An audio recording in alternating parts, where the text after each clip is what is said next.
Big Mama Makes the World by Phyllis Root, illustrated by Helen Oxenbury. Big Mama Makes the World.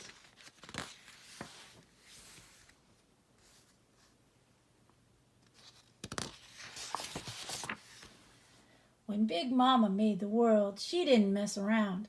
There was water everywhere.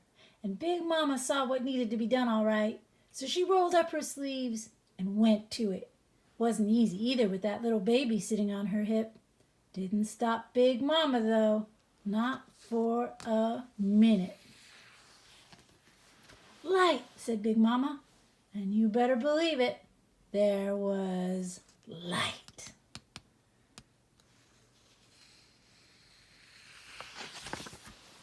Dark, said Big Mama, and there was the dark, just as big as the light. You two got work to do, Big Mama said. Don't you be fooling around none.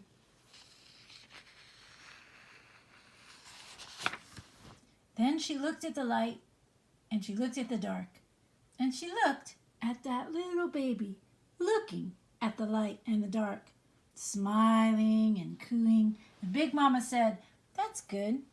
That's real good." That's how the first day went. Next, Big Mama looked around. "Can't tell my up from my down," said Big Mama. "Better have some sky here." And there it was, one big sky, wrapping over everything, soft and blue as a baby's blanket. Wasn't much else yet, but water and light and dark and sky, all doing what Big Mama wanted them to do. And Big Mama, she was pleased all right. "That's good," she said. "That's real good." That's how the second day went by.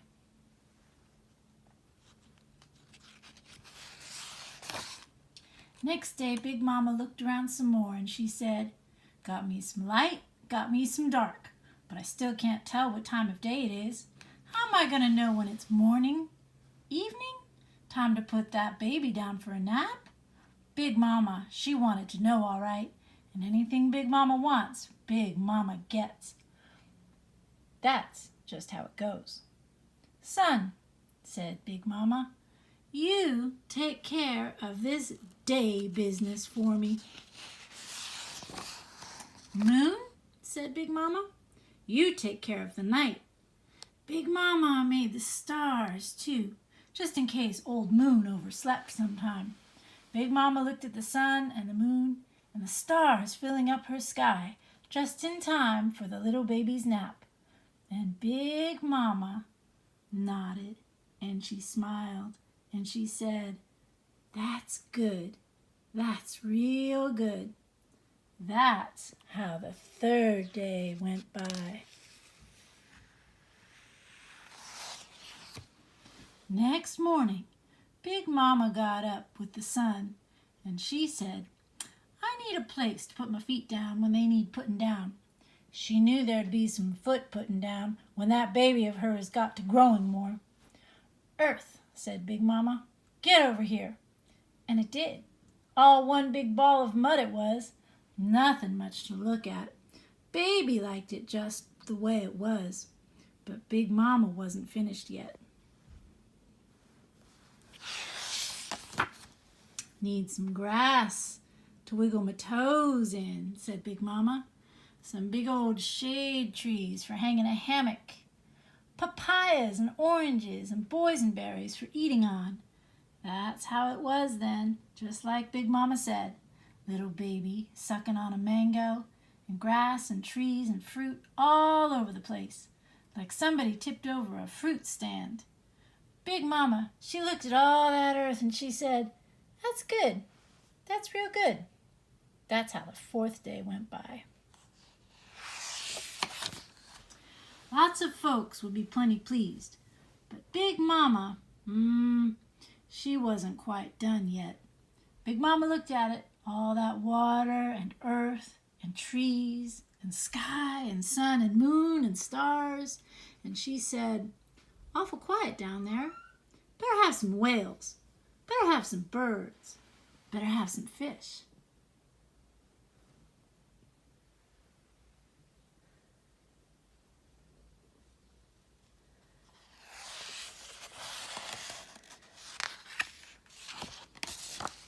That's exactly what happened, all right. Pretty soon, there were more whales and catfish and mockingbirds and crows than a little baby could shake a stick at, which a little baby could do if a little baby wanted to, since Big Mama had already made all those trees full of sticks. Big Mama looked down at all that action, and she said, "That's good. That's real good." That's how the 5th day went by.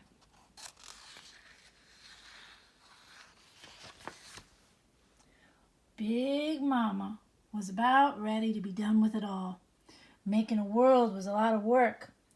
What with all the laundry piling up and the dishes needing doing, she figured she better finish things off in one big bang. "I need some creepers and crawlers," said Big Mama. "Some runners and jumpers. Some diggers and divers. Everybody else wants to get created. This here's your chance. Hedgehogs, night crawlers, raccoons, garter snakes, rabbits, polar bears." That's how Big Mama made them all. One big bang.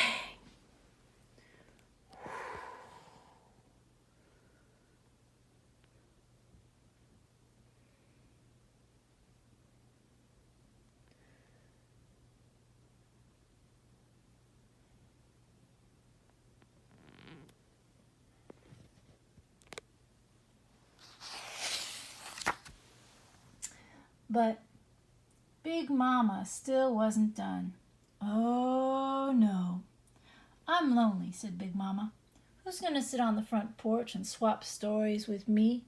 Not these creepers and crawlers, not these diggers and divers. They're good all right, but not one of them can tell a story worth a plug nickel. And all this little baby can say so far is goo goo gaga. I need some folks to keep me company." Big Mama, she scooped up some of that leftover mud, and she pushed, and she pulled, and she poked, and she pried, and the next thing you know, there were folks everywhere. Big folks and little folks, fat folks, thin folks, all kinds of shades of folks. And every one of those folks had a story to swap with Big Mama. "That's good," said Big Mama. "That's real good." That's how the 6th day went by, with Big Mama and all those folks sitting on the porch and gabbing while the sun went down.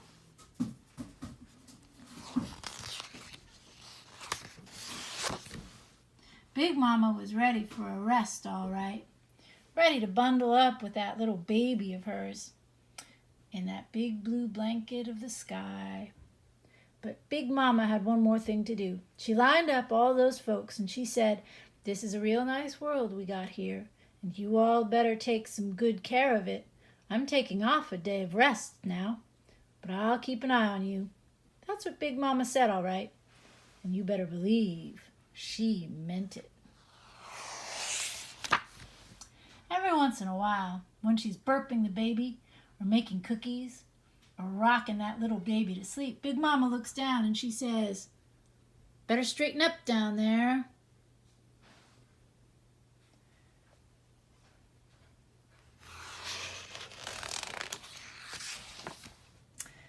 And every so often, Big Mama looks down on this nice little world she made, and she nods and she smiles and she says, "That's good.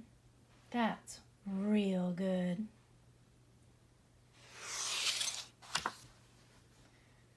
The end.